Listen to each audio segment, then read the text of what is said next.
tiroides, dos superiores y dos inferiores, donde las dos superiores van a ser más voluminosas que las inferiores. Las 4 en total van a tener un peso de 130 gramos. Estas van a ser pequeñas, aplanadas y ovoides. Su forma se va a asemejar a la de una lenteja. Estas miden 6 milímetros de largo, 3 milímetros de ancho y 2 milímetros. A ver, ¿cuánto pesaban cada una? En total las 4 pesan 130 gramos. ¿Y cada una? Cada una pesaría más o menos entre 30 y 35 gramos. Y no nos dan los ¿qué dijeron? ¿Ciento qué? ¿130? 130 gramos, ajá. Vamos a dejarlo en 30 gramos, ¿de acuerdo? Y en un total de 120, que más o menos es lo que dice la mayoría de las bibliografías. Ahora, ¿cuánto miden? Ahí nos quedamos. Ya, estas van a medir 6 milímetros de largo, 6 milímetros de largo, 3 milímetros de ancho y 2 milímetros de espesor. Ya, y van a tener un aspecto de grasa parda, de grasa parda oscura, ya que en el adulto la mitad de su conformación, la mitad de la glándula va a estar conformada por tejido adiposo. Ya, estas van a estar ubicadas en la cara posterior de la glándula tiroides, en sus polos tanto inferior como superior, dos de cada polo. Se van a situar laterales a la cápsula fibrosa de la tiroides, es decir, fuera de esta, pero sí se van a encontrar envueltas por la vaina peritiroidea. Estas se van a relacionar directamente, como podemos ver en el gráfico de la derecha, con las arterias tiroides superior e inferior. También con el nervio laringio recurrente y con la vaina peritiroidea. Ya, la glándula paratiroides superior se va a encontrar a más de 1 centímetro del punto de entrada de la arteria paratiroidea inferior, como podemos ver aquí, a nivel, más o menos a nivel del borde inferior del cartílago cricoides. Mientras que la inferior va a estar, va a ubicarse muy cercana al punto de entrada arterial en el lóbulo inferior de la tiroides, aunque también esta se puede presentar en el mediastino tiroideo. Cabe recalcar que también existe un pequeño porcentaje de personas que tienen más de 4 glándulas y otros que únicamente poseen una glándula. Otra de las características de la glándula tiroides es que ésta puede hipertrofiarse y tomar la funcionalidad de las otras, de las glándulas ausentes. Ya, la irrigación, las glándulas paratiroides van a estar irrigadas principalmente por las arterias tiroides, tanto superior como inferior, a pesar de que también van a recibir pequeños ramos de las arterias laringias, de las arterias traqueales y de las arterias esofágicas. En cuanto a las venas, llegan hasta las glándulas paratiroides, venas tributarias de las venas tiroides y toman el nombre de venas paratiroides y estas a su vez van a drenar en el plexo venoso tiroideo.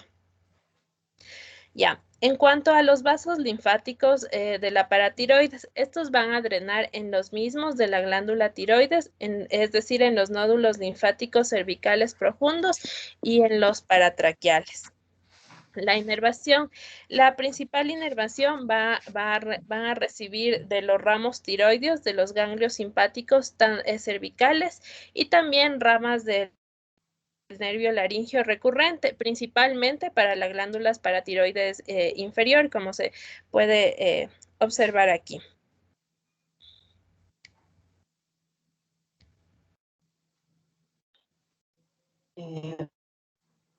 Entonces continuamos con la embriología de las glándulas paratiroides. Aquí he hecho una especie de resumen sobre las glándulas paratiroides y nos dicen que estas nacen a partir de la tercera y cuarta bolsa faríngea. En total tenemos 5 bolsas faríngeas. A nivel de la tercera bolsa de la tercera bolsa faríngea, La porción dorsal vulvar sólida va a dar origen a lo que es la glándula paratiroides inferior. Y la porción ventral, que va a ser hueca y alargada, da origen a lo que es el timo. Por el contrario, la cuarta bolsa faríngea, la parte dorsal va a dar origen a la glándula paratiroides superior y el ventral de la cuarta bolsa faríngea va a dar origen al el cuerpo urinario. La siguiente diapositiva. La siguiente diapositiva.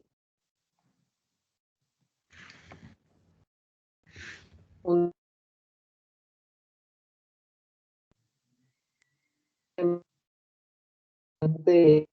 bastante interesante, donde refleja cómo es el movimiento que ejerce este proceso embriológico para dar origen a vemos las bolsas faríngeas, como les había mencionado, pero a nivel de la sexta semana aproximadamente, tanto las glándulas paratiroides inferiores van a estar en la porción superior, porque van a estar sujetas a lo que es el timo. Y por el contrario, las glándulas paratiroides superiores van a estar en una porción más inferior porque van a estar sujetas a lo que es el esbozo tiroide. Vemos como a nivel de la séptima semana, todo esto empieza a dar una vuelta al revés, como en reloj. Tanto lo que son el esbozo tiroideo con las glándulas paratiroideas superiores que estaban en la parte inferior, ahora suben, ¿ya? Y las glándulas paratiroides inferiores que estaban unidas a lo que es el timo, estaban en la parte superior, ahora bajan. Y una vez así se van a separarse. Eso ya vamos a ver más adelante. La siguiente diapositiva, por favor. Entonces, como les había hablado, las bolsas faríngeas se desarrollan entre lo que son los arcos faríngeos. Existe un gen conocido como el gen TBX2 que permite lo que es la expresión de las bolsas y los arcos faríngeos. La siguiente diapositiva, por favor.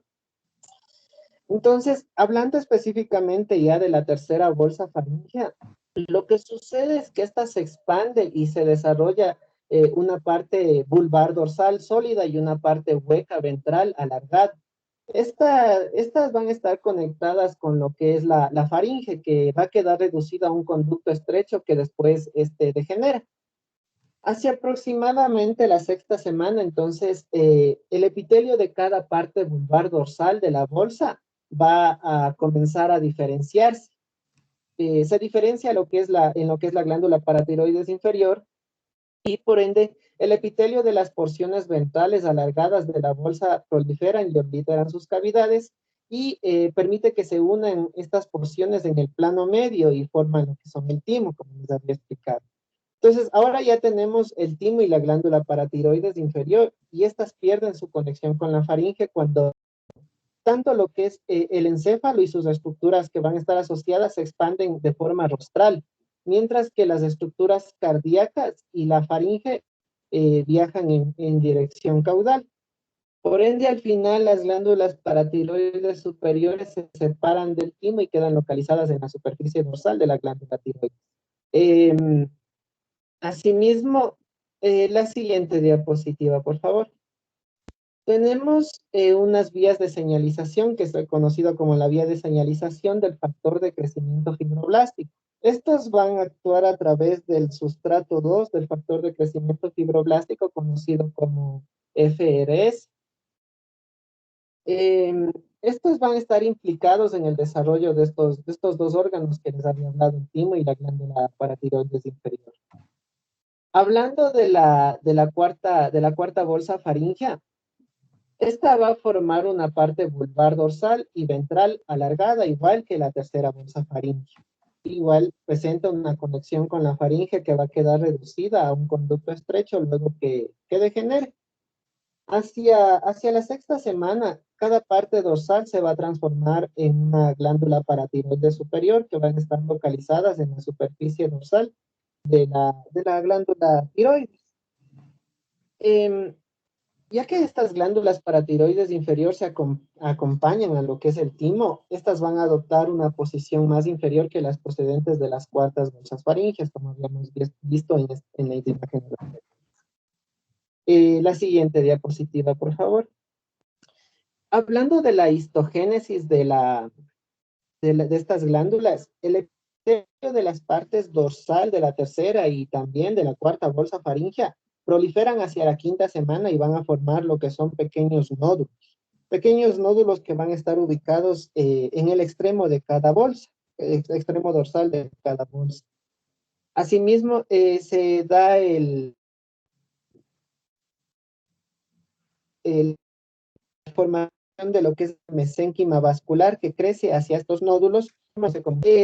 También se da la formación de las células principales que se diferencian en lo que es el periodo embrionario y se hacen activas en la regulación del metabolismo fetal del calcio, es decir, las células principales ya están actuando a nivel fetal. Por el contrario, las células oxífilas, estas vueltas se diferencian entre los 5 y 7 años después del nacimiento. Por eso se dice que las células oxífilas son células principales que viejas, perdón, la expresión son células oxífilas ya viejas, células principales viejas que ya no tienen una función. La parte ventral alargada de la cuarta bolsa faríngea se transforma en lo que es el cuerpo último faríngeo, ¿ya? Entonces, este se fusiona con la glándula tiroides. Una vez ya fusionada con la glándula tiroides, las células van a diseminar en el interior del tiroides y así originan las células parafoliculares o células C, eh, productoras de calcitonina que van a encargarse, como habíamos hablado, de la concentración, de disminuir la concentración de calcio en la sangre. ¿Ya? Entonces, algo importante, las células C se diferencian a partir de las células de la cresta neural que migran desde los arcos faríngeos hacia la cuarta, hacia el cuarto par de la bolsa faríngea, ¿ya? Asimismo, existe un factor de transcripción que ayuda a la diferenciación de las células C. Este factor de transcripción se conoce como hélice bucle o hélice básico, como las siglas es BHLH-MAYUN. Este regula la diferenciación de las células C.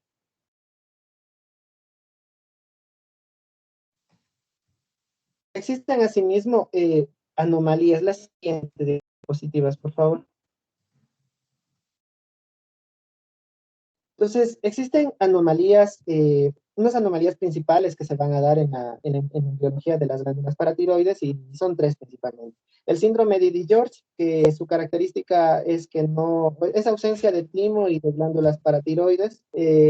Como podemos ver en la imagen, también tiene características como la microcefalia, la hipoplasia mandibular y retomagnesia. Hay una alteración a nivel ocular, una alteración del pabellón auricular. Pueden haber malformaciones a nivel bucal. También se ha visto que hay presencia de malformaciones cardíacas. A nivel inmunológico hay deficiencias inmunológicas y también se presenta lo que es la hipocalcia. Bueno, dentro de las características histológicas de las glándulas, Permíteme un segundito, Daniel. ¿Y las otras anomalías no escuché? Sí, perdón. No te escucho.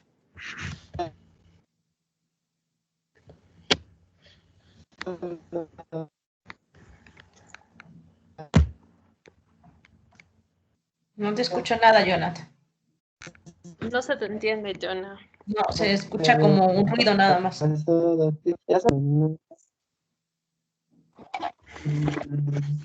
Ahí, doctora. Ahí ya. Ahí. Entonces, estábamos hablando que en las anomalías tenemos el síndrome de Di-George. También tenemos la presencia de glándulas paratiroides ectópicas y cuando se presenta un número anómalo de glándulas paratiroides. Ya.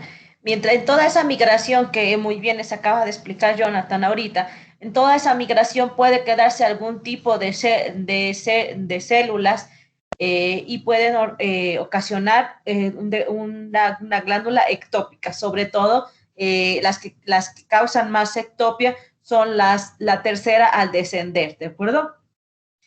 Y bueno, una anomalía embriológica también es que haya no menos, sino ahora que haya, o sea, no menos número, sino, perdón, no más en número, sino que haya ahora menos, sino que en un lugar de 4 pueda haber nada más el desarrollo de 2 o que nada más haya una sola paratiroides, o bien que haya, como el síndrome de George, que suele cursar con ninguna para tiroides, ¿de acuerdo? Obviamente el síndrome de George tiene muchísimo más características fenotípicas y otras malformaciones a nivel de otros órganos, no solamente cardíacos, sino también a nivel renal. Entonces, ellos cursan con muchísimas otras deformaciones, ¿de acuerdo? Malformaciones en cuanto a órganos y, bueno, fenotípicamente, pues, son características importantes para el síndrome de George. Vamos, ahora sí continúa Dayana.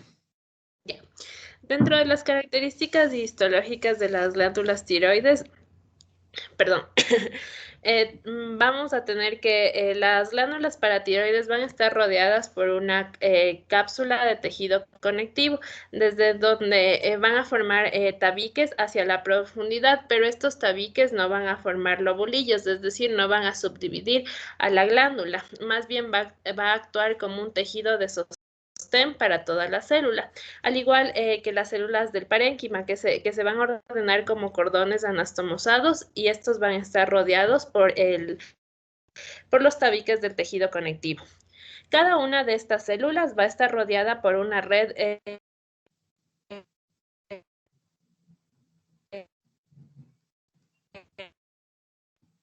tejida. Ya no te escuché ver, nada, Dayana, se te cortó un poquito, nada más escuchamos un ruido. ¿Ahí Doc me escucha? Ahí ya.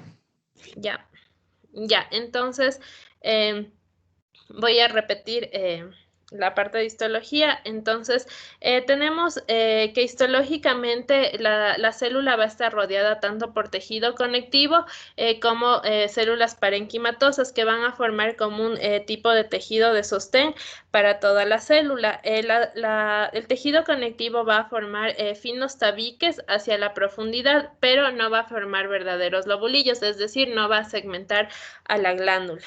Ya las células del parénquima se van a ordenar como cordones anastomosados y van a estar rodeados por este tejido conectivo. Ya, además de esto, la célula va a estar rodeada por fibras reticulares y una red capilar abundante que que se va a encontrar en todo el parénquima glandular. También, como podemos ver, va a existir una gran cantidad de adipocitos que comienzan a infiltrar en el parénquima en el periodo peripuberal, que en el adulto van a representar alrededor de la mitad de la glándula. Es por eso que en el adulto las glándulas paratiroides van a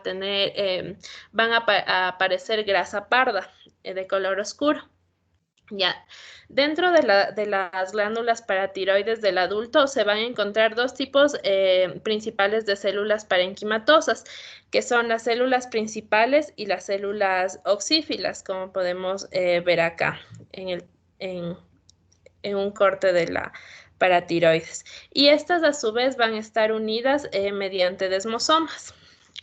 Entonces, como les estaba mencionando, se va a presentar dos tipos de células, las principales y las oxífilas. Las principales a la vez se van a subclasificar en las células principales en reposo y activas. Las células principales en reposo también son llamadas células de transición.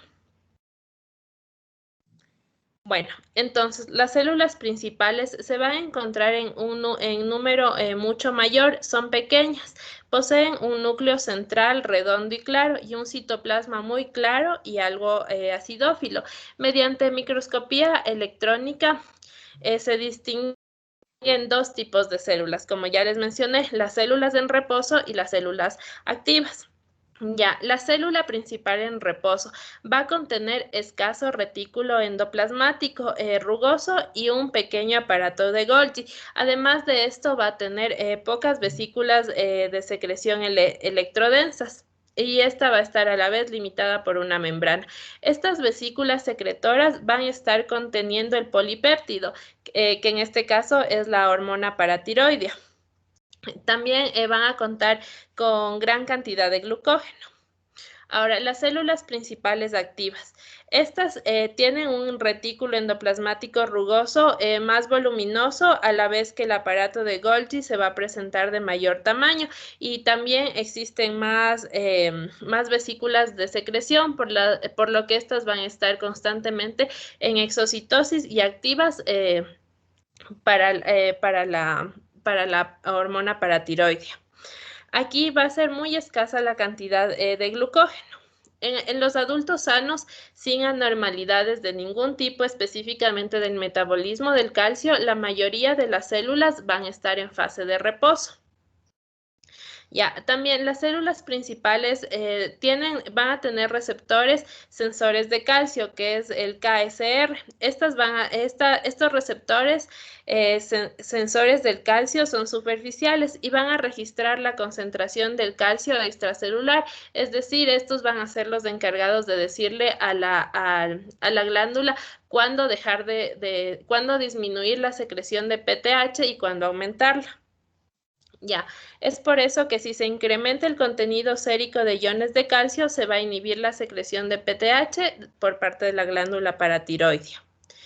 Ahora, las células oxífilas se van a encontrar en menor cantidad que las células principales, y estas no van a estar presentes en los niños pequeños, dado que estas recién van a aparecer entre los 6 o 7 años de edad, y su número va a aumentar con la edad. Estas se van a encontrar aisladas o en cúmulos pequeños, y su tamaño va a duplicar el de las células principales, como se puede, como se puede observar. El citoplasma de estas va a ser muy eosinófilo y el núcleo va a ser bastante pequeño en relación al tamaño de la célula.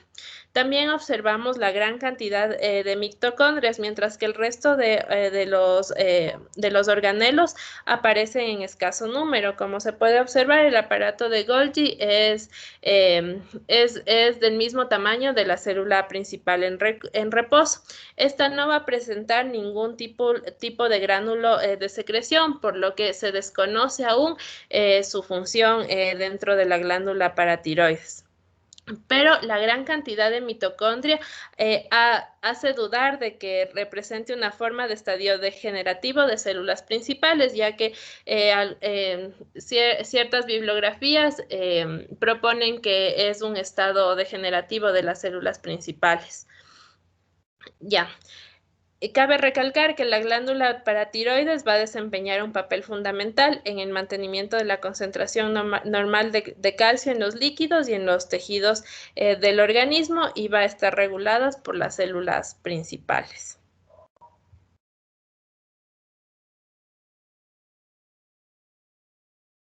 Listo.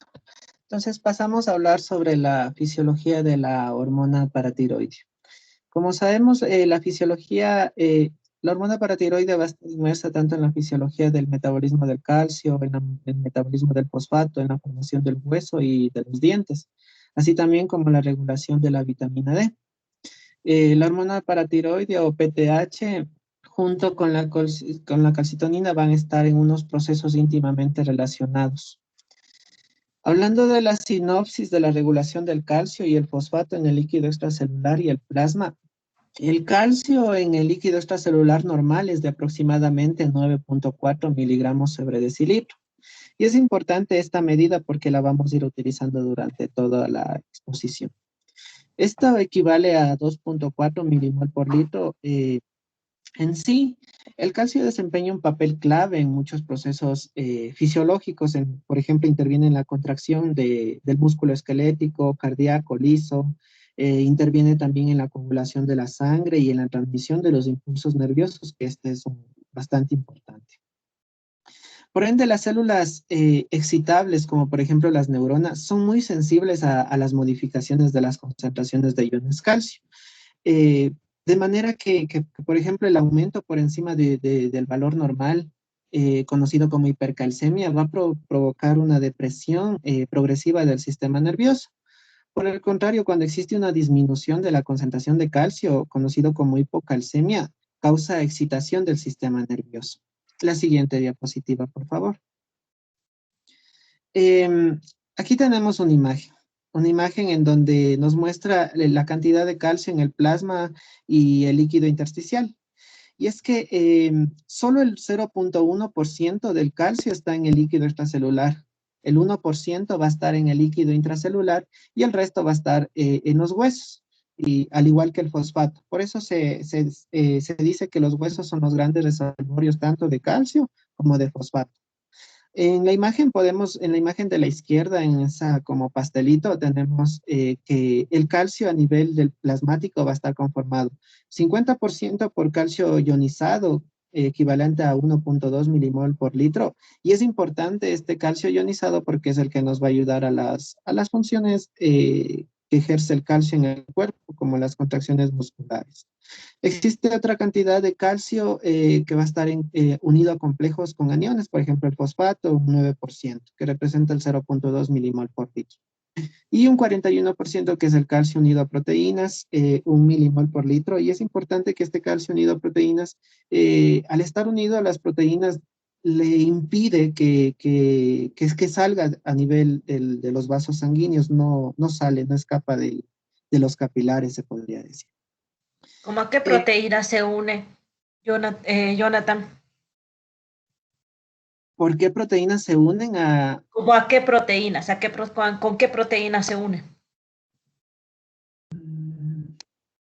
No, doctora, no, desconozco. No sé si nos puede ayudar. Porque esto es importante porque a la hora de sacar el calcio corregido necesita saber esa cantidad. Por ejemplo, se puede unir a algunas globulinas. ¿A quién más se une? ¿Cuáles son las fórmulas para sacar calcio corregido? ¿A qué gran proteína se unen la mayoría de las hormonas? Que lo dijimos en un inicio.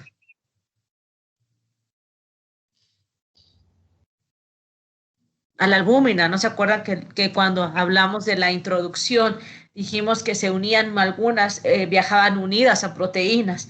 Dijimos que entre las proteínas, cuando no son proteínas propias de cada hormona, como proteínas de las hormonas sexuales, cuando veamos las gonadotropinas, vamos a ver que otras hormonas, una de las grandes proteínas con la que viajan, la mayoría es precisamente unido a la albúmina.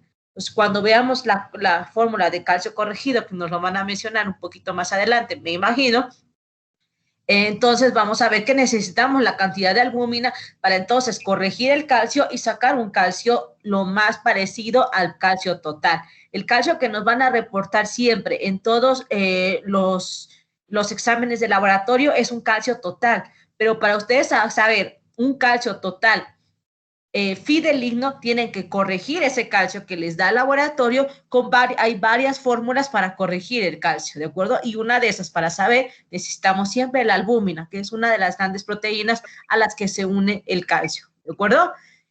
Obviamente el calcio ionizado es muchísimo mejor, el calcio ionizado es muchísimo más exacto que el calcio total que nos van a reportar en los laboratorios. Por eso es el 50%, sin embargo, no todos los laboratorios manejan calcio ionizado. Entonces, si su laboratorio no maneja calcio ionizado, lo que tienen que hacer ustedes es corregir su calcio total y para eso van a utilizar diversas fórmulas que utilizan siempre en la unión con diversas proteínas, entre esas la albúmina, que es la más importante.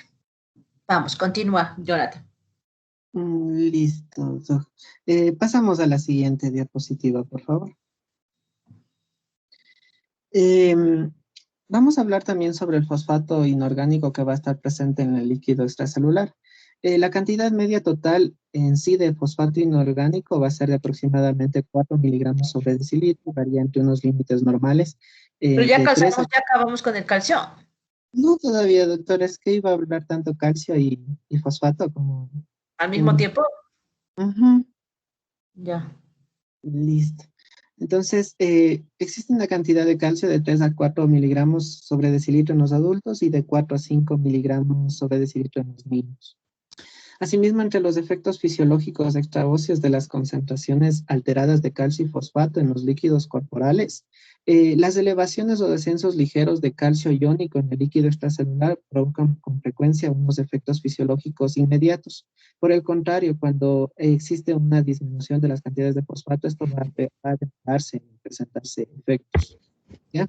Por ejemplo, además la hipocalcemia o la hipofosfatemia crónica van a reducir bastante lo que es la mineralización ósea.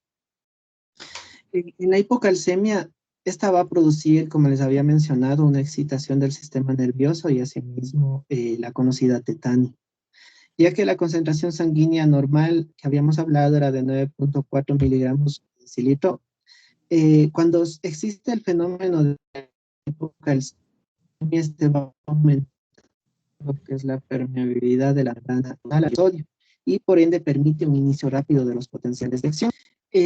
Cuando las concentraciones plasmáticas de calcio iónico va a ser de aproximadamente un 50% menor al valor normal, las fibras nerviosas periféricas se van a volver excitables, ¿ya? Y al volverse excitables comienzan a descargar de manera espontánea lo que son los impulsos nerviosos, iniciando salvas de impulsos nerviosos que van a pasar hacia los músculos esqueléticos periféricos.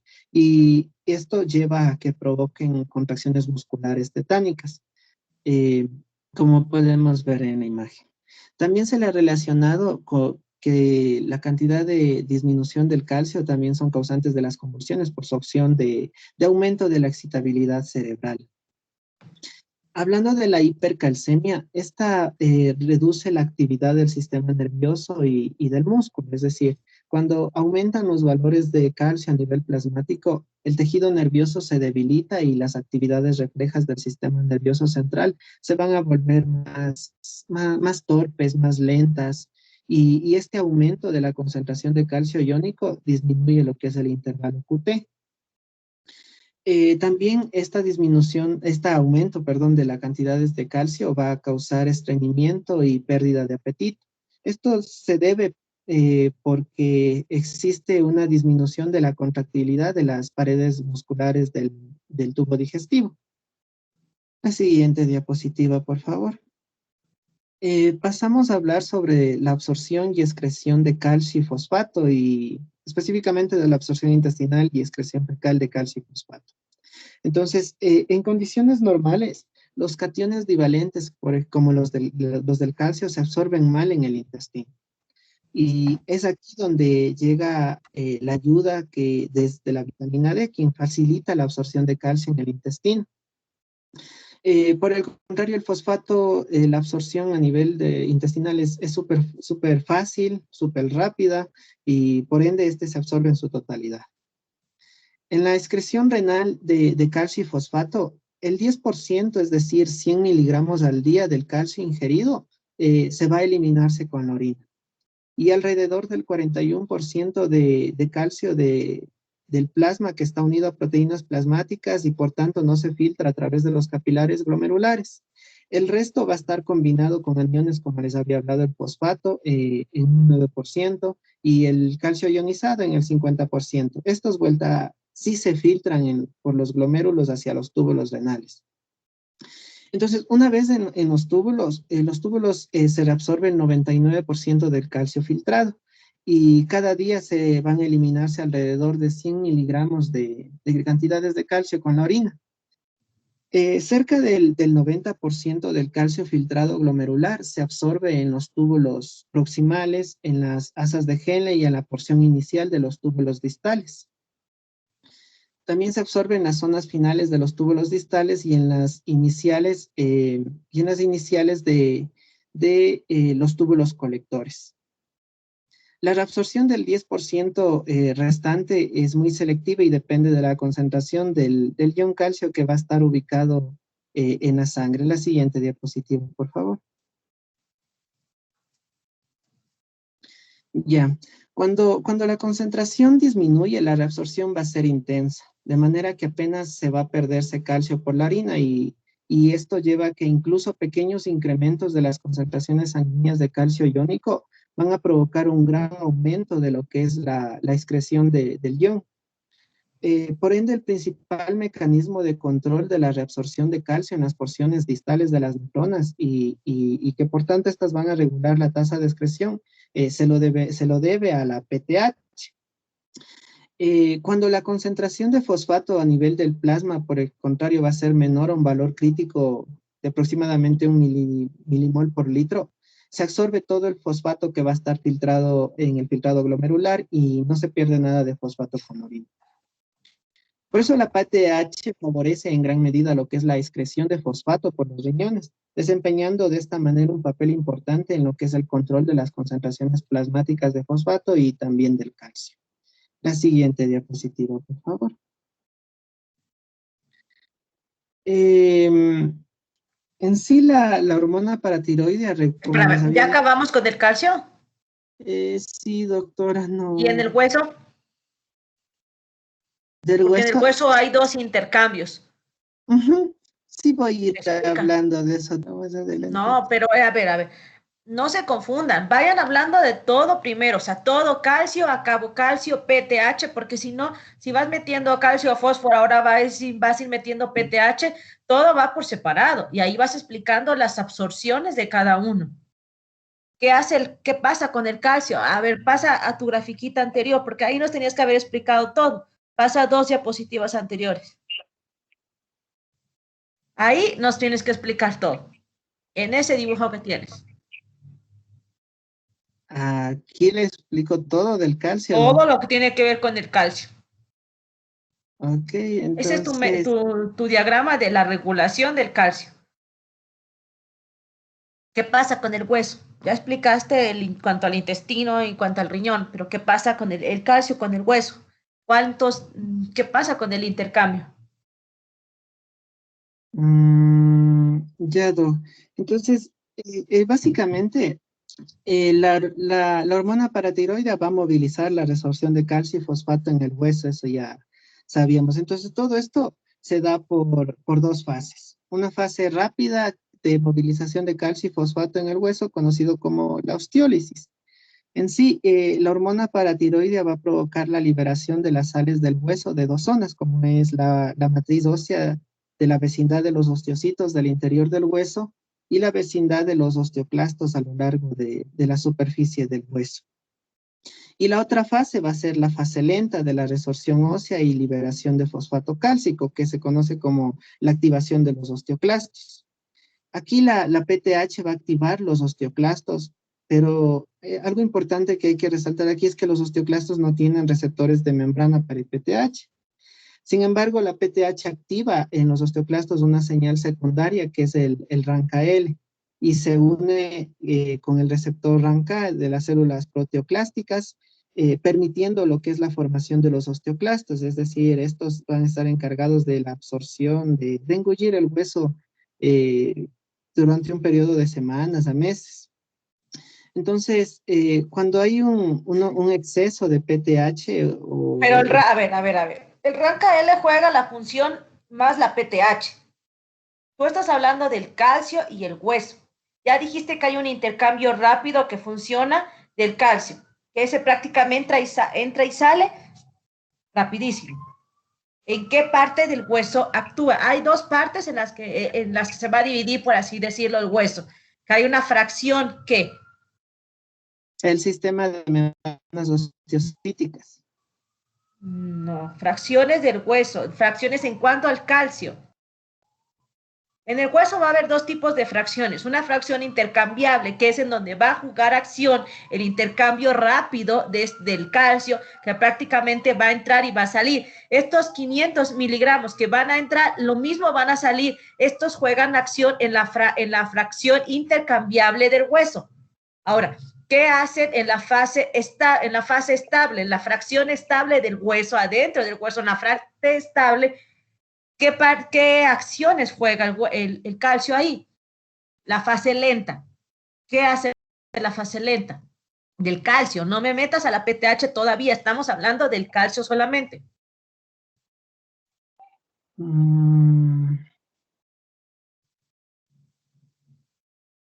A ver. En sí, es que decía doctora o sea, la PTH se va a unir a los receptores de los osteoblastos y así forman Estamos hablando del calcio, no sé por qué estamos metiendo a la PTH, si en ese diagrama es la regulación del calcio.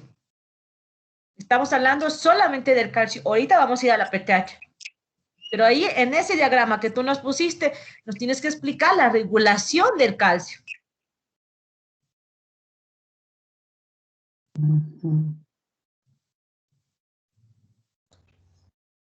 Acá tú nos pones, en el hueso hay un depósito de 500, pero hay una resorción de 500. Ese es el intercambio rápido. Lo que entra prácticamente sale. Eso pasa en la fracción intercambiable del hueso. Entra y sale.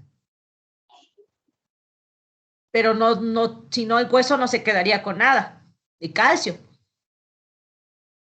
Y para que las demás hormonas, que ahorita nos vas a decir, hagan su función en el hueso, tiene que quedarse algo de calcio, porque si no, 500 entran y 500 salen, ¿y qué se queda? ¿Se queda algo?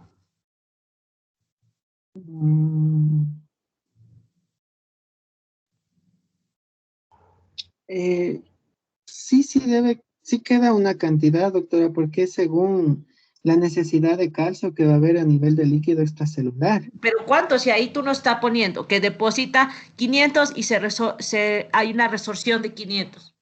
¿Cuánto se quedó?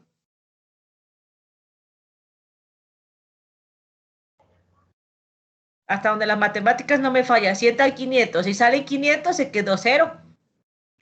No, porque en el hueso hay una cantidad de 1.000.000 de miligramos de cantidades de calcio. Hay una fracción estable. ¿Qué pasa con esta fracción estable? ¿Quién es la que alimenta a esa fracción estable?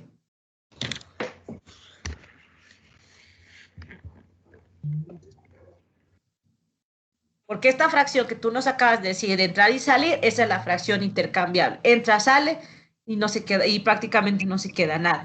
Pero hay una fracción estable, que es la que va a alimentar a que las siguientes hormonas que siguen, tanto la vitamina D como la PTH, hagan efectos en el hueso, porque obviamente ellas necesitan del calcio. Entonces va a haber una acreción, esta es la que va a alimentar esa fracción estable de calcio que se va a quedar ahí.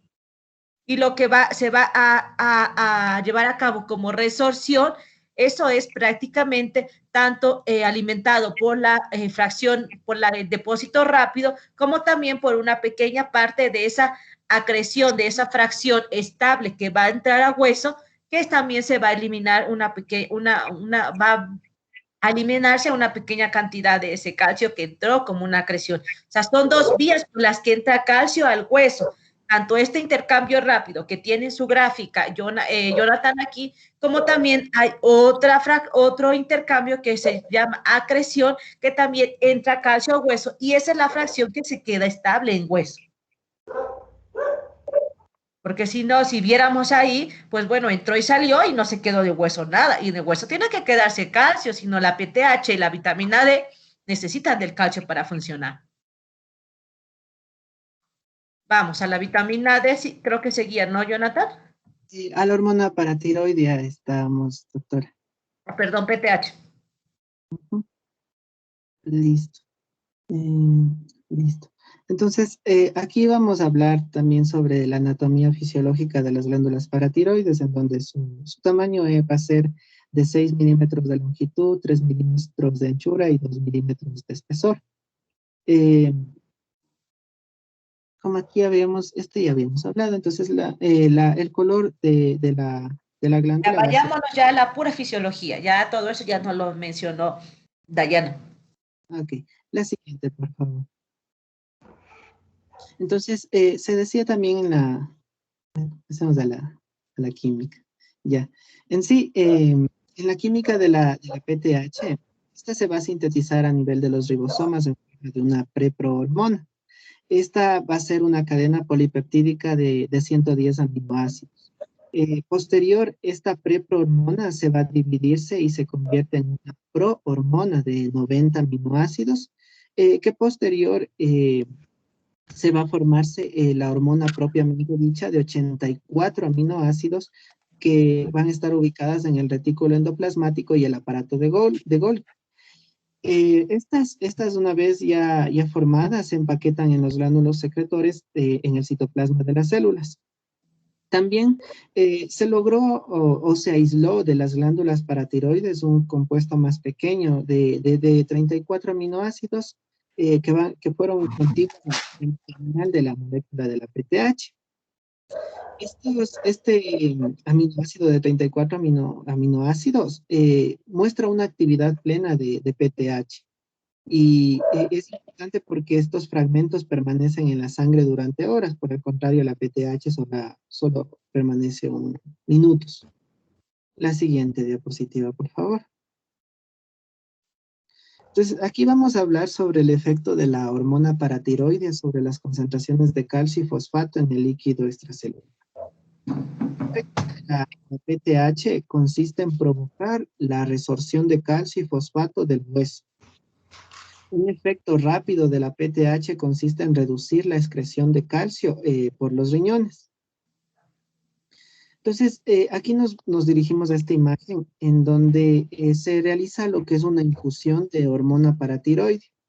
Y se ve que el descenso de la concentración de fosfato se va a deber a un potente efecto de la PTH que aumenta lo que es la excreción renal de este ion. Y este suele ser lo bastante marcado como para superar el aumento de la resorción del fosfato del hueso.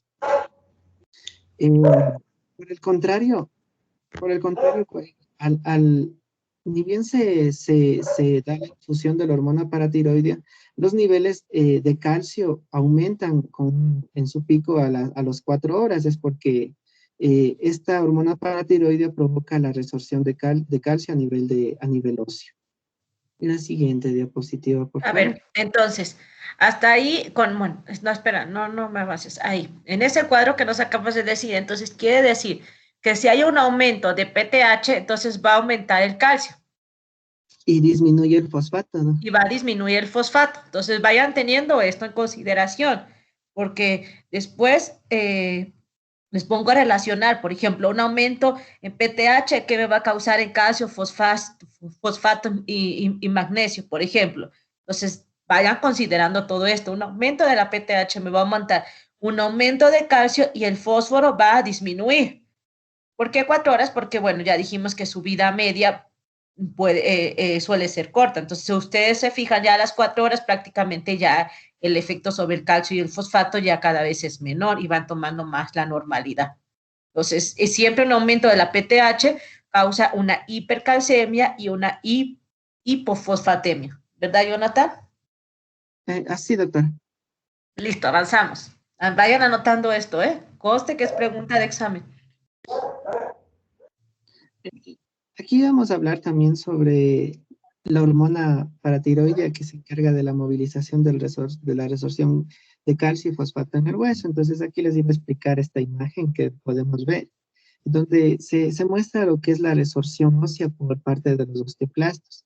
Y aquí existe una intervención de la hormona PTH que nos vamos dirigiendo en la imagen. La hormona PTH se va a unirse a los receptores de los osteoblastos, que son los que están en azulito.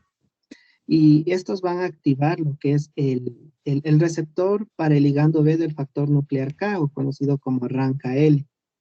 Y esto permite liberar el factor estimulador de colonias, como es el MSCF. Entonces, el RANKL se va a unirse a lo que es el RANK. Una vez que está unida y el MCSF se une a sus receptores en las células proteoplásticas. Esto va a provocar que se dé una diferenciación en osteoclastos maduros. Por el contrario, también la PTH reduce también la producción de osteoprotegerina.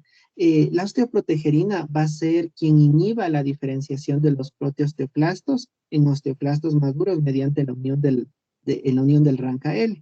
Y así evita que interaccionen con su receptor en los proteosteoclastos. Entonces, los osteoclastos maduros van a desarrollar un borde como en dientes, y aquí van a liberar enzimas de los lisosomas, como son las enzimas proteolíticas, y también liberan lo que es el ácido cítrico y láctico. este va a estar liberado por lo que son las mitocondrias y por las vesículas secretoras. Ujú. Entonces, todo esto tiene una función que va a ser promover la resorción ósea. Aquí adentro del osteoclasto maduro, ¿qué electrolitos están jugando ahí importancia? Mm, Ahí en el osteoclasto maduro.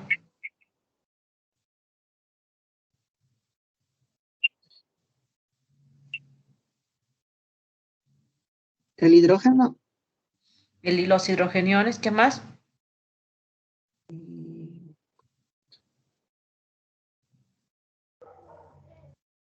el hidrógeno, el magnesio, No, mm, el cloro, el bicarbonato. Ahora, en la liberación, tú dijiste que liberaba enzimas proteolíticas. Ya mencionamos hace un ratito que en esa liberación van a excretarse como parte de la función algunas enzimas como está la fosfatasa alcalina, que es un marcador de resorción ósea. En esa salida que tú dijiste de algunas sustancias, ¿va a liberarse calcio y fósforo, sí o no? sí, doctora. Se va a liberar entonces una cantidad de calcio y fósforo también.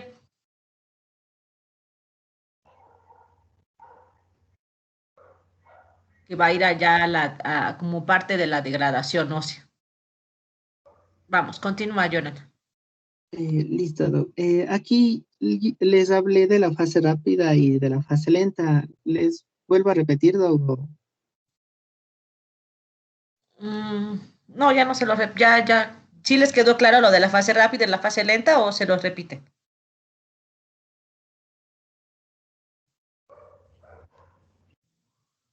Creo que sí está claro. Creo Sí, que creo les que sí quedó está claro, claro, doc. Jonathan, así que Sí. continúa. Ok, entonces pasamos a la siguiente diapositiva, por favor. Aquí les iba a hablar sobre el sistema de membranas osteocíticas, ¿ya? Y ¿Mm? bueno, el sistema de membranas osteocíticas van a estar conformados tanto por los osteoblastos y los osteocitos. Estas van a formar un sistema de células interconectadas que se extienden por lo que es el hueso y sobre las superficies óseas. Entonces, forman prolongaciones largas y laminares que se extienden de un osteocito a otro por toda lo que es la estructura ósea. Entonces, estas prolongaciones van a conectar con los osteocitos superficiales y los osteoblastos y se cree que representan una membrana que separa al propio hueso del líquido extracelular. Entonces, entre la membrana osteocítica y el hueso existe una pequeña cantidad de líquido. Esta pequeña cantidad de líquido se denomina líquido óseo. En sí, a esta membrana osteocítica también se la conoce como la bomba osteocítica. Y es que cuando la bomba osteocítica se activa en exceso, la concentración de calcio del líquido óseo desciende todavía más y entonces se liberan sales de fosfato cálcico del hueso. Este efecto es lo que se conoce como la osteólisis y ocurre pero sin absorción de la matriz fibrosa ni tampoco del gel del hueso.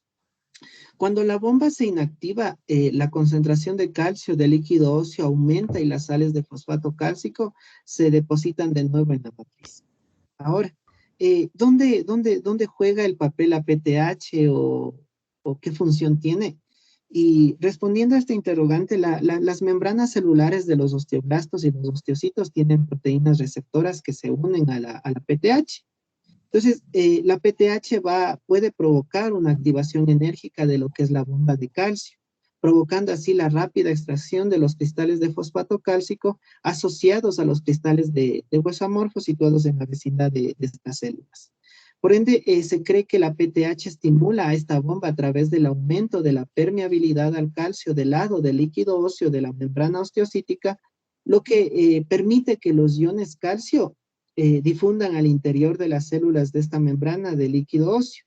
Después, obviamente, la bomba de calcio del otro lado de la membrana celular va a transferir los iones calcio a lo largo del resto del camino hasta llegar al conocido líquido extracelular. La siguiente diapositiva, por favor.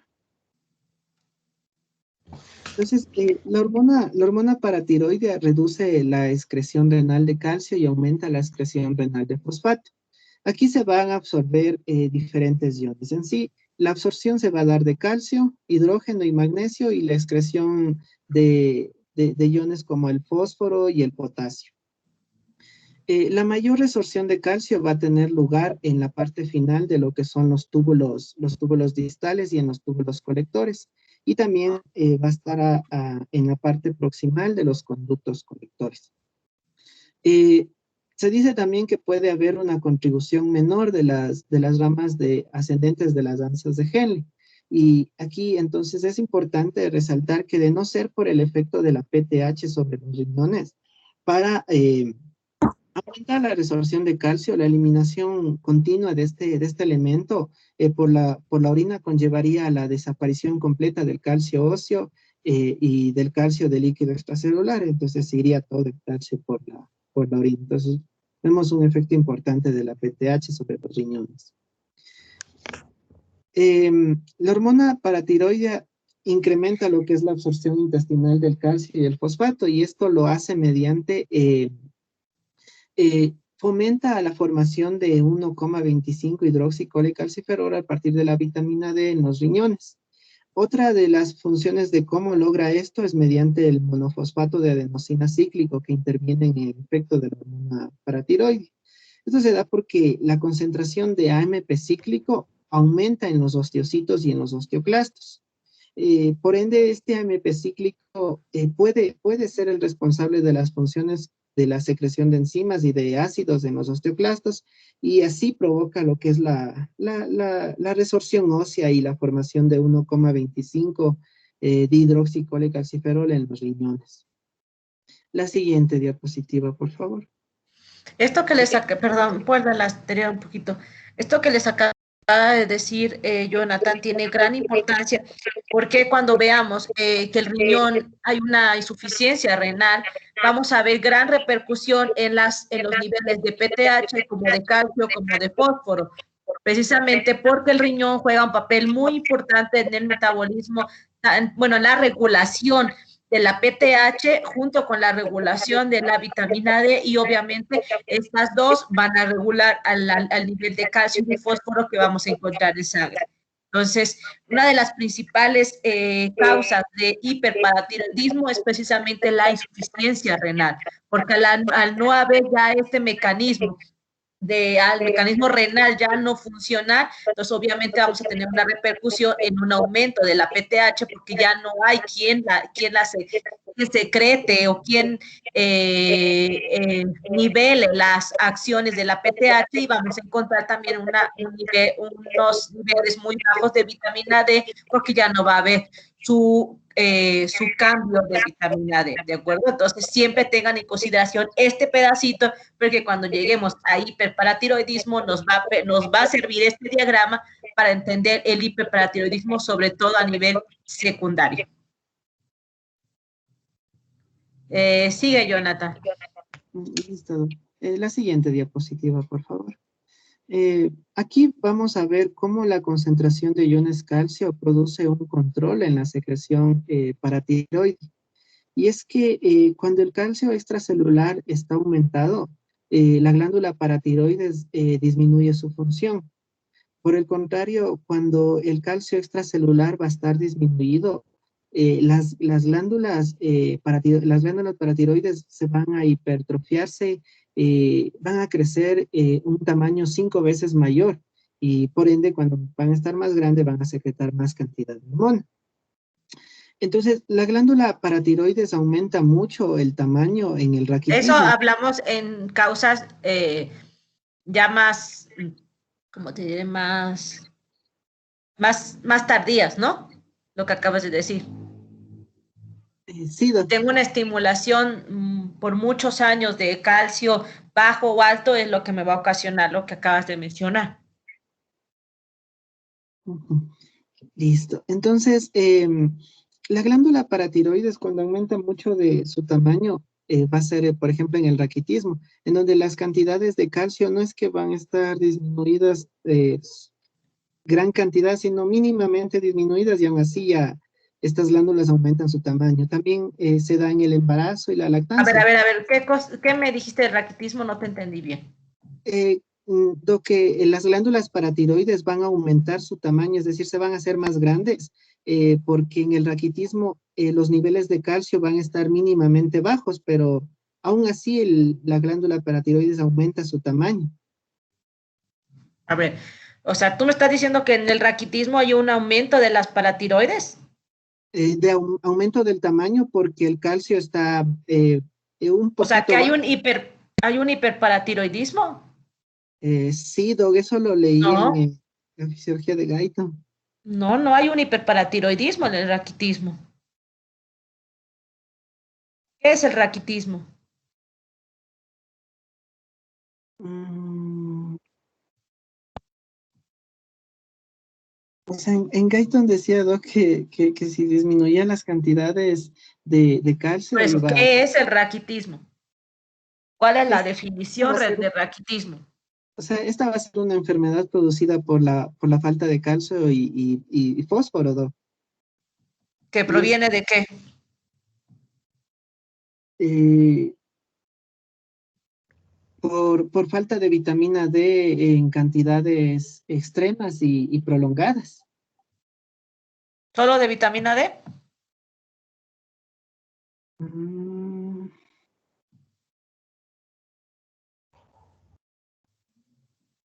El creo que sí, Doc. raquitismo es la falta de vitamina D y la falta de calcio.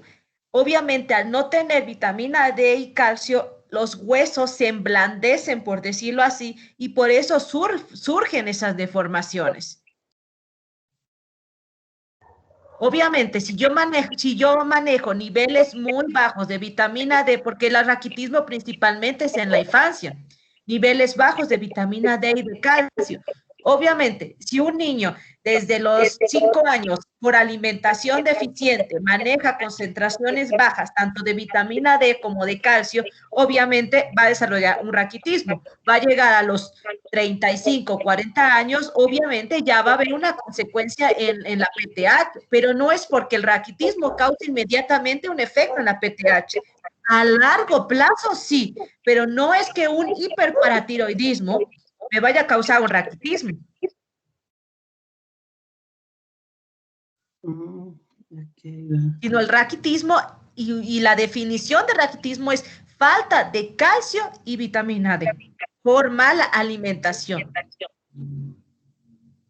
Y obviamente esto, al yo no tener calcio y no tener vitamina D, mis huesos se me vuelven como si fueran eh, un plástico, entonces se doblan con facilidad y es que hacen esa deformación en forma de O que hacen las piernas y es que es típica de un paciente con raquitismo. El raquitismo aparece principalmente en la infancia.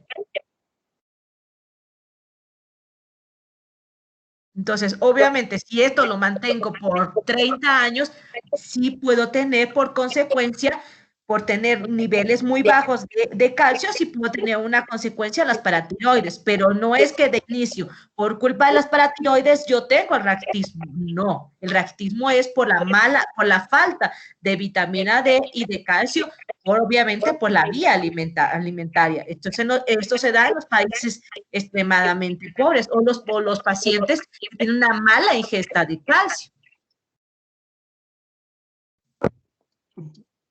¿Ya? ¿Y listo. qué pasa con la gestación?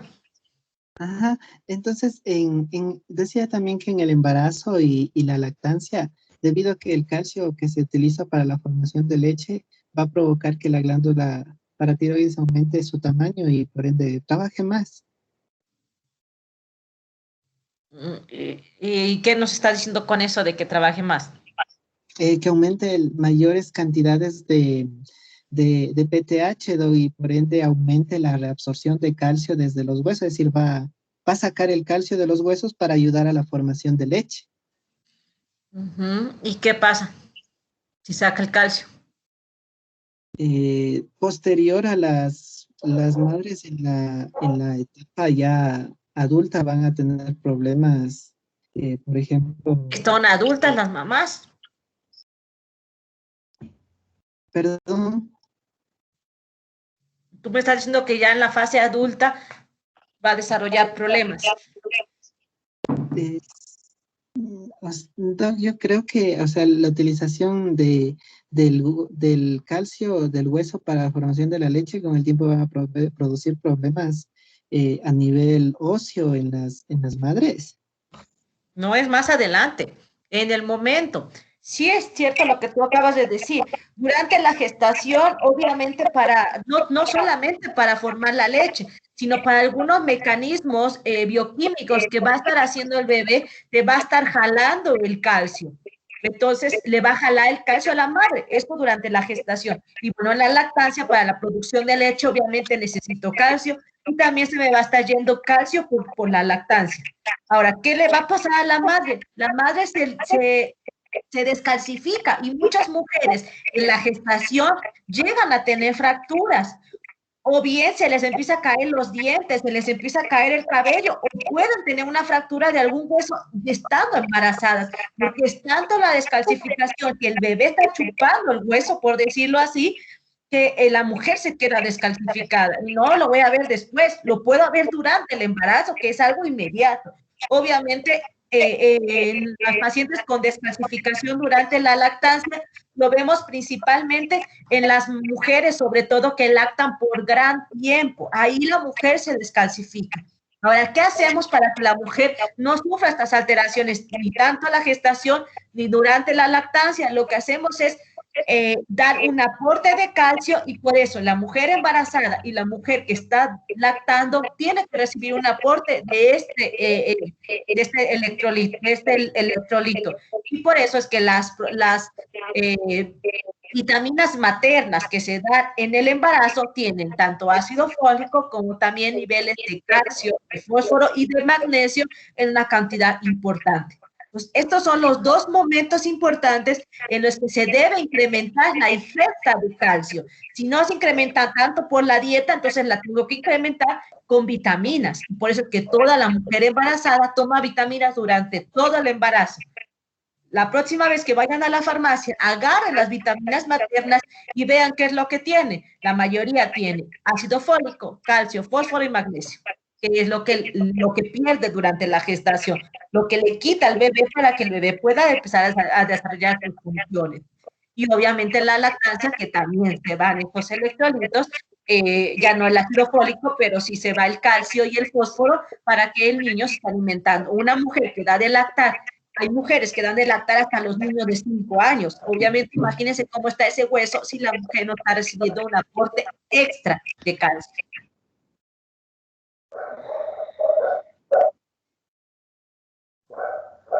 Vamos, continúa, Jonathan. Listo, ¿no? La siguiente diapositiva, por favor.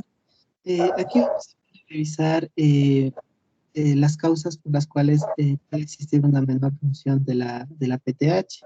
Por ejemplo, cuando hay presencia de cantidades excesivas de calcio en la dieta, entonces se absorbe demasiado a nivel extracelular y esto disminuye la función de la PTH. También cuando hay un aumento del contenido dietético de vitamina D y la absorción del hueso causado por factores diferentes de la PTH, como por ejemplo la falta de uso de los huesos. También vamos a ver sobre esta imagen en donde nos muestra los cambios, que los cambios en la concentración del ion calcio en el líquido extracelular se detectan por medio de un receptor de detección de calcio que va a estar ubicado en las membranas de las células paratiroides.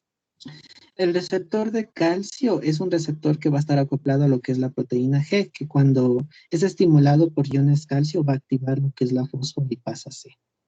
Una vez que activa la fosfolipasa C, aumenta lo que es la formación del 1,4,5 trifosfato de inositol y diacilglicerol. Y es así como se estimula la liberación de calcio desde los depósitos intracelulares, lo que a su vez reduce la secreción de PTH. Asimismo, un ligero descenso de la concentración de calcio por debajo de la normalidad puede duplicar o triplicar lo que es la concentración plasmática de PTH. La siguiente diapositiva, por favor. En la siguiente diapositiva vamos a hablar sobre la vitamina D. Esta vitamina D ejerce un potente efecto facilitador de la absorción de calcio en el tubo digestivo. Tiene también importantes efectos sobre el depósito, tiene importantes efectos tanto en el depósito como en la resorción del hueso. Sin embargo, lo que es la vitamina D no es por sí misma una sustancia activa que va a provocar estos efectos. Más bien la vitamina D debe convertirse primero mediante reacciones sucesivas, tanto en el hígado como en el riñón, en el producto final activo, que es el 1,25 dihidroxicolecalciferol. Hablando de eso, el colecalciferol o vitamina D3 va a estar formada en la piel. Y es que la exposición adecuada a la luz solar evita el déficit de esta vitamina D.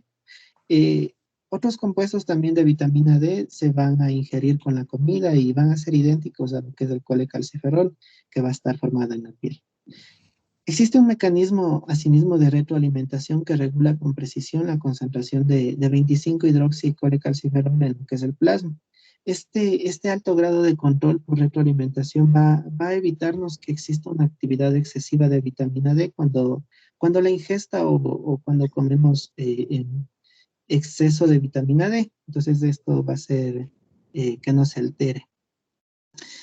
Asimismo, esta conversión controlada de vitamina D3 en 25-hidroxicolecalciferol va a conservar la vitamina D almacenada en el hígado para su utilización futura. Y es que el 25-hidroxicolecalciferol solo persiste en el organismo durante unas cuantas semanas, mientras que en su forma de vitamina D puede ser almacenada en el hígado durante muchos meses. Asimismo, la formación del 1,25 dihidroxicolecalciferol en los riñones va a estar controlado por lo que es la hormona paratiroidea. Y es que la conversión de 25-hidroxicolecalciferol en 1,25 dihidroxicolecalciferol se va a dar en los túbulos renales proximales. Por tanto, cuando hay una ausencia de riñones, la vitamina D pierde casi toda su eficacia. Y es que la conversión de 25-hidroxicolecalciferol en 1,25 va a requerir la presencia de la hormona paratiroidea o de la PTH. Por ende, en ausencia de esta hormona, no se va a formar casi nada de 1,25 de hidroxicolecalciferol. Y por tanto, la PTH desempeña un papel fundamental a la hora de determinar los efectos funcionales de la vitamina D en el organismo. La siguiente diapositiva, por favor. Listo. Vamos a revisar también sobre el efecto de la concentración de calcio iónico sobre el control de la formación de 1,25 de hidroxicolecalciferol. Con concentraciones de calcio más elevadas se suprime lo que es la secreción de PTH y el 25-hidroxicolecalciferol se va a convertirse en un compuesto diferente, que va a ser el 24,25 hidroxicolecalciferol. Este prácticamente va a carecer de efecto de vitamina D. Por ende, la concentración plasmática de 1,25 hidroxicolecalciferol está en relación inversa con la concentración plasmática del calcio. Esto existen dos razones para que se dé este efecto. El primero es que el propio ion calcio ejerce un discreto efecto negativo sobre la conversión de 25 en 1,25. Y el otro es que el ritmo de secreción de PTH se suprime en gran medida cuando la concentración plasmática de calcio aumenta por encima de 9 a 10 miligramos sobre 100 mililitros. Por tanto, con concentraciones de calcio inferiores a estos valores, la PTH promueve la conversión de 25-hidroxi en 1,25 en los riñones. Asimismo, la menor formación de 25-hidroxi reduce la absorción de calcio desde el intestino, los huesos y los túbulos renales, y esto va a hacer que las concentraciones de calcio iónico desciendan hacia su nivel normal. Entre las acciones de la vitamina D, el 1,25 dihidroxi tiene varios efectos tanto sobre lo que es el intestino, los riñones y los huesos. Aquí permite la absorción de calcio y fosfato hacia lo que es el líquido extracelular y contribuye a la regulación de estas sustancias mediante lo que es los mecanismos de retroalimentación. Al igual que los receptores de tanto de esteroides como de hormona tiroidea, el receptor de vitamina D va a tener sus dominios en unión a hormonas y ADN. Asimismo, existe un efecto hormonal que va a ser un promotor de la vitamina D sobre la absorción intestinal de calcio. Les había dicho que la vitamina D en sí no actúa ella absorbiendo el calcio. Y vamos a revisar que el 1,25 funciona como si fuera una hormona para promover la absorción intestinal de calcio, aumentando durante unos 2 días la formación de calvindina. La calvindina, por el contrario, va a ser una proteína fijadora de calcio que va a estar ubicada en las células epiteliales intestinales. Esta va a actuar específicamente en el borde de cepillo de estas células y determina la velocidad de absorción de calcio que va a ser directamente proporcional a la activación de la calvindina. Entre otros efectos de la 1,25 dihidroxi que pueden facilitar la absorción de calcio está la formación de una adenosina trifosfatasa, quien va a estimular por el calcio en el borde de cepillo de las células epiteliales y permite que se dé la absorción de calcio. Asimismo, se puede dar la formación de una fosfatasa alcalina, igual en las células epiteliales, que va a determinar que se fabrique lo que es una mayor cantidad de proteína fijadora de calcio. La vitamina D también va a facilitar lo que es la formación de fosfato en el intestino y también reduce o permite que se absorba más calcio y se elimine más fosfato, pero este es un aspecto débil y carente de importancia según la fisiología de Guyton. Entre los efectos de la vitamina D sobre el hueso y su relación con la actividad de la hormona paratiroidea, en cantidades extremas de vitamina D va a haber una resorción de hueso y en ausencia de vitamina D el efecto de la PTH de provocar resorción ósea disminuye mucho y en ocasiones desaparece. Por eso se dice que en la vitamina D en cantidades pequeñas más bien va a promover la calcificación ósea. La siguiente diapositiva, por favor.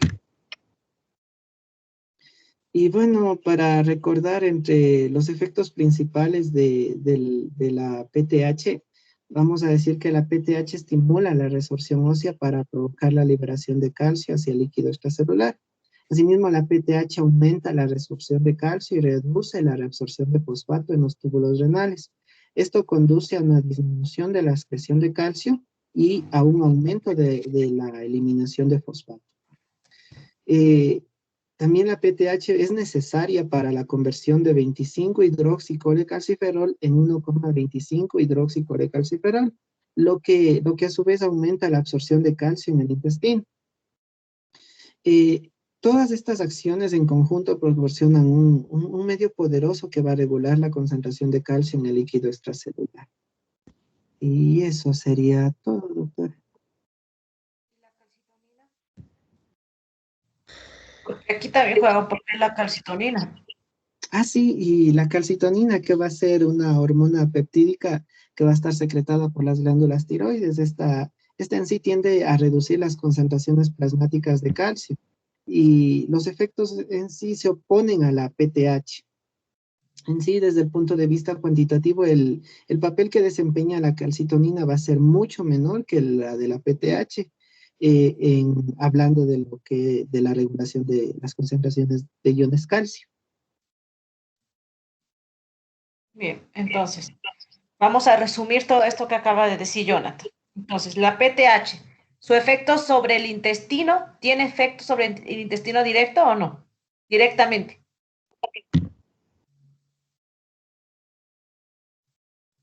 No, doctora. Entonces, hagan una tabla.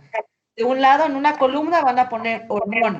En la siguiente columna van a poner efectos sobre el intestino.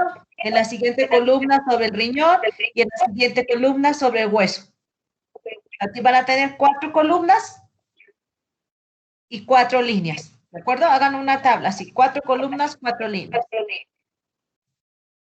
Entonces, en la primera línea vamos a poner a la PTH. Su efecto sobre el hueso sobre el intestino es ninguno. Ahora, ¿cuál es el efecto sobre el riñón de la PTH? Alguien más que no sea los que acaban de exponer.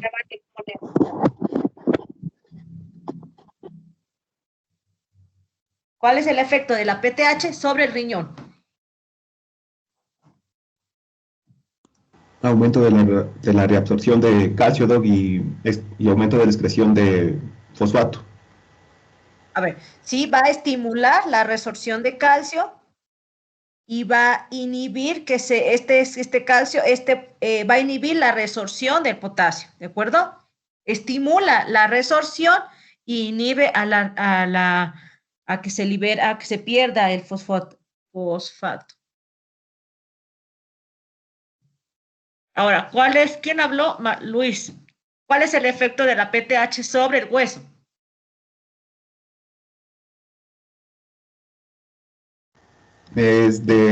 Aumenta la resorción del calcio, Doc. Estimula la resorción, la PTH a nivel de hueso. ¿De acuerdo? Entonces acabamos con la primera línea. Vamos a la segunda línea. Puede repetir tal vez lo que hace el riñón, porque se me cortó algo y no lo entendí muy bien. Ya. Sobre la PTH sobre el riñón va a estimular a la resorción del calcio y va a inhibir la resorción de fósforo. Ya, Doc. Gracias.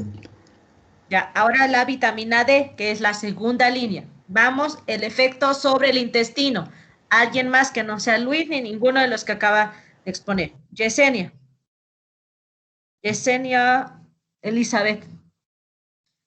La vitamina D, dime, ¿cuál es el efecto sobre el intestino?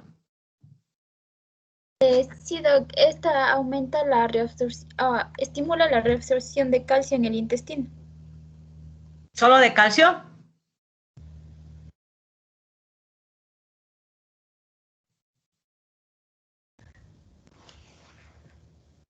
Y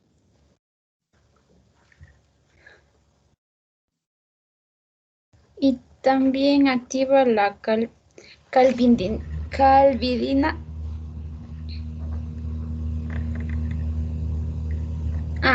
Y también ayuda a la absorción de fosfato, perdón. Ya, entonces, ¿qué hace sobre el hueso? Va a estimular la absorción de calcio y de fosfatos, ¿de acuerdo? Ahora, ¿qué hace sobre el riñón? Melanie, ¿qué hace sobre el riñón la vitamina D? Aumentaría la reabsorción de calcio y fosfato por los túbulos renales. Ya, acuérdense que ya en este momento aumentar o disminuir no son palabras correctas. Estimula o inhibe, ¿de acuerdo? Sí, estimula la absorción de calcio y también de fosfatos. Ahora, ¿qué hace sobre el hueso? ¿Tiene alguna acción, Melanie, la vitamina D sobre el hueso? Sí, Jonathan nos nombraba que podría promover la calcificación ósea. Entonces, si promueve la calcificación ósea, obviamente lo que va a inhibir va a ser la resorción ósea, ¿de acuerdo? Para que obviamente esto favorezca a la al proceso interno, al proceso de absorción y del complejo que les dijo Jonathan del RAN con la PTH, que todo esto obviamente favorece y causa un complejo y favorece a que se produzcan más osteoblastos y haya más calcificación, ¿de acuerdo? Vamos, columna 3, calcitonina. Efecto sobre el intestino. Giancarlo, ¿tiene algún efecto sobre el intestino? La calcitonina.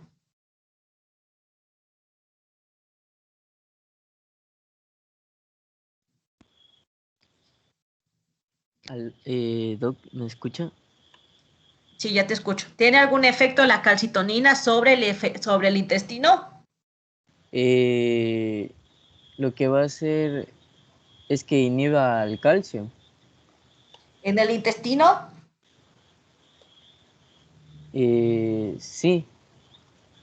¿En el intestino? O sea, como que...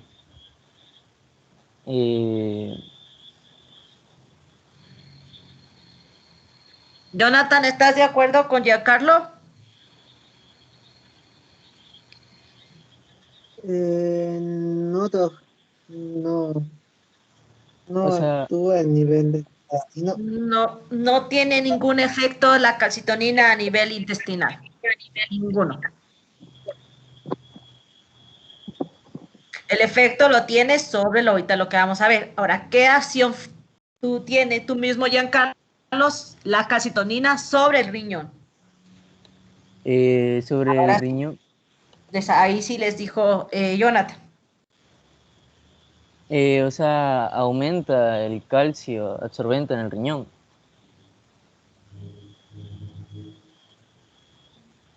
Nada más. Otra acción a nivel del riñón es...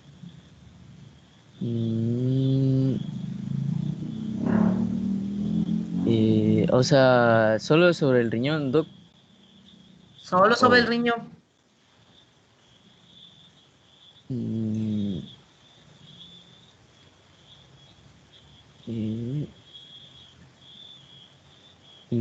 o sea, regula, bueno, a nivel, o sea, el calcio y otros niveles de mineral en los riñones. También previene la reabsorción del fosfato por el riñón y aumenta también la reabsorción del calcio y del magnesio.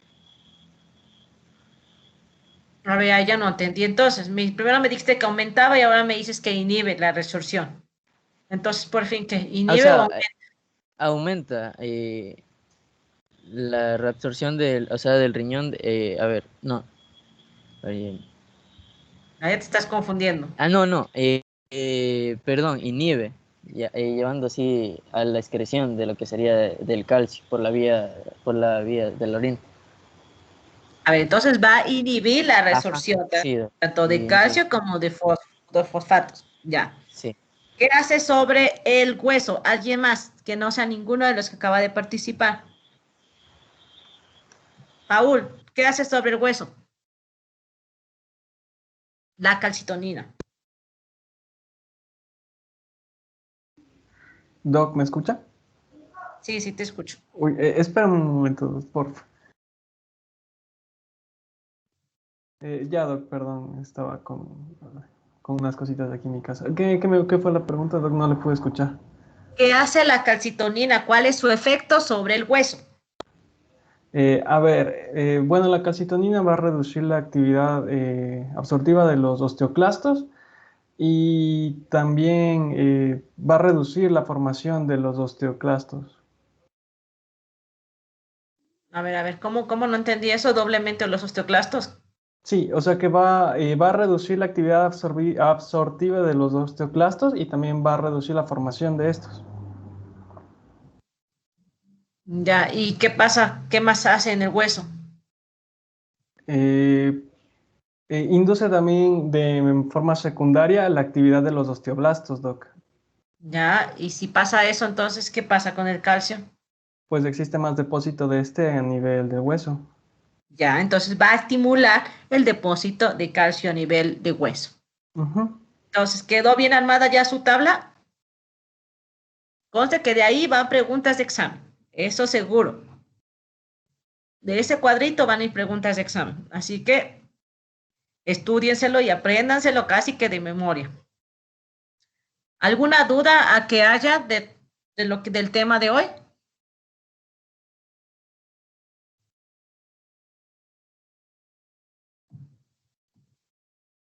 Parece que no, Doc. ¿No? ¿Ninguna? Bueno, entonces nos veríamos el día miércoles eh, para dar la... Ay, ahorita no tengo mi teléfono aquí. ¿Qué nos toca, Paul, el miércoles? Creo Sí, Doc, el que miércoles usted me mencionó que hay exploración física de tiroides y paratiroides. exactamente. Entonces nos toca el miércoles maniobras de obviamente de exploración física de tiroides y paratiroides. Entonces, para que se vayan estudiando, ¿de acuerdo? Porque si les voy a preguntar antes de la clase, les voy a preguntar qué maniobras se saben que hayan estudiado. Para la tiroides hay 4 principales que se deben de saber. ¿Cómo hacerlas? Ya se las voy a explicar, ¿de acuerdo? Así que váyanse leyendo las formas de palpar tanto tiroides como paratiroides, ¿de acuerdo? De paratiroides hay un montón. En sus libros de exploración física, hay un montón de formas de palpar paratiroides, ¿de acuerdo? Entonces, bueno, nos veríamos el día miércoles a las 6 y el día lunes nos vemos para seguir con, si no me Páncreas. equivoco, era páncreas. Sí. Doc, Entonces, dime, Paul. Doc, tengo una pregunta sobre la exposición de páncreas.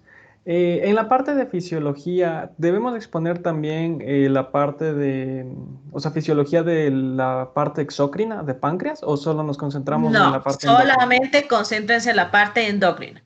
Listo, Doc. Obviamente en la histología me tienen que hablar de todas las células que produce el páncreas. Sí, eso sí, Doc. Solo Los tenemos la duda de la porcentajes y parte todo. de fisio. En la parte de fisiología se van a concentrar solamente en la parte endocrina y sobre todo qué pasa a nivel de páncreas cuando hay una hipoglicemia y qué pasa cuando hay una hiperglucemia. ¿Qué mecanismos funcionan para sacar el cuerpo tanto de la hipo como de la hiper? Ya, Doc. Sí, listo. ¿Qué pasa con los lípidos? ¿Qué pasa con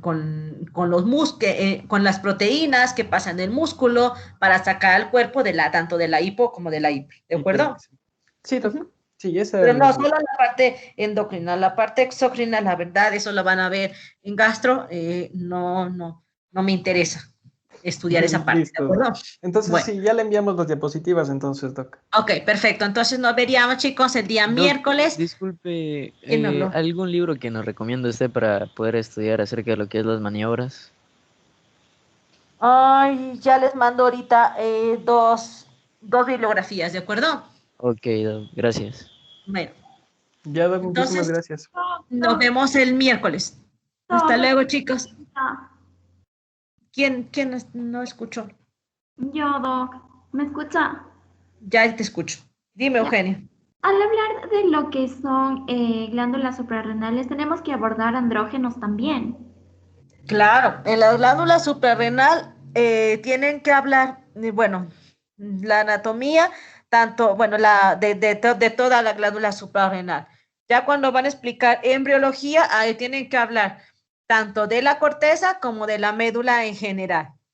Pero a la hora de la histología tienen que contemplarse en la histología de las hormonas de la corteza y de las hormonas de la médula, cómo se producen todas estas. Y en cuanto a la fisiología, tienen que hablar la fisiología tanto de las hormonas de la corteza como de la médula. Ya, Doc, listo, entonces hablamos de esos también. Por ejemplo, cuando hablen de catecolaminas, obviamente tienen que hablar de los efectos alfa y beta que producen en todos los órganos, que producen en el ojo, que pasa en la boca, que pasa en el pulmón, que pasa en el corazón, que pasa en el vaso sanguíneo, que pasa en la piel, en el folículo piloso, en las glándulas sudoríparas, porque hacen efectos alfa y beta que son completamente diferentes. Entonces, sí tienen que hablar, glándula suprarrenal, aunque no es un tema tan difícil, pero sí es un tema largo porque tiene tanto corteza como tiene médula. Ya, Doc, muchas gracias. Y obviamente la esteroidogénesis, esa va de rigor en la parte de la corteza. Ya, Doc, gracias. De nada. Entonces, chicos, nos vemos el día miércoles. Listo, Doc, nos vemos el miércoles. Bye, chicos, Hasta luego, cuídense. Doc. Gracias, Doc, hasta luego. Hasta luego. Bye. Doctora. Hasta luego.